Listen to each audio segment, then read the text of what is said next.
trong sương mù đại ngàn. Ai gọi tên em giữa đêm không tiếng.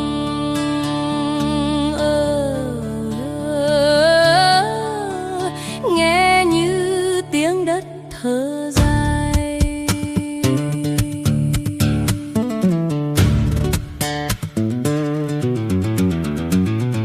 Em đứng đó giữa rừng không ánh lửa, gió đi qua mang theo những lời quên. Người đã hứa như cho bay theo khói, còn lại em với bóng tối gọi tên. Con suối cũ vẫn chạy về đá lạnh, tiếng chim khuya rơi xuống giữa lưng trời. Em nghe lại lời thề xưa rất khẽ, mà giờ đây chỉ còn tiếng tàn rơi.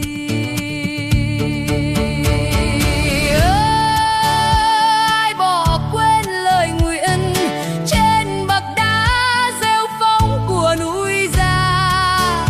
Em đi mãi giữa ngàn cây không lối, mà chẳng ai còn nhớ em là ai. Nếu người còn thương sao bỏ em giữa rừng, để em lạc trong tiếng gió không tên. Đêm Tây Nguyên dài như lời nguyện cũ, nuốt lấy em trong hơi lạnh buốt tim. Nếu người còn thương sao không quay lại, giữa đại ngàn đang khóc giữa sương rơi.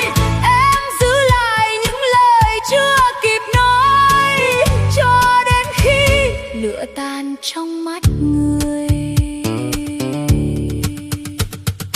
Em nghe tiếng cồng ngân trong ký ức, như gọi về một kiếp đã xa xưa. Bếp lửa cũ giờ chỉ còn than lạnh, và tiếng ai như vọng lại mưa mù. Có những đêm em gọi tên người cũ, dừng im lặng không trả lời một câu.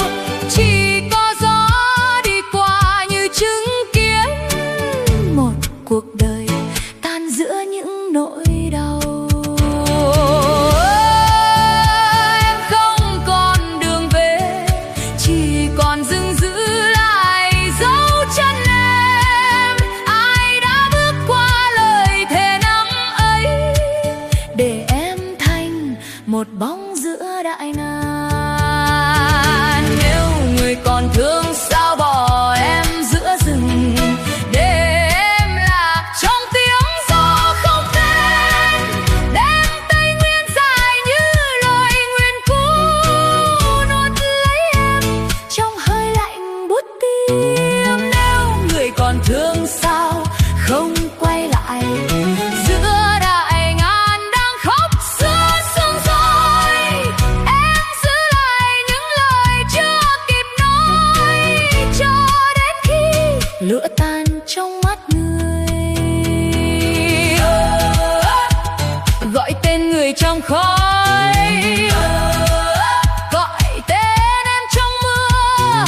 Ai nghe thấy tiếng cồng trong ức, ai thấy em tan giữa gió già.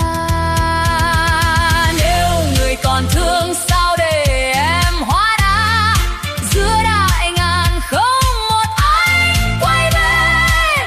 Em đứng lại như lời thề bị bỏ giữa rừng sâu, không lối thoát đêm khuya.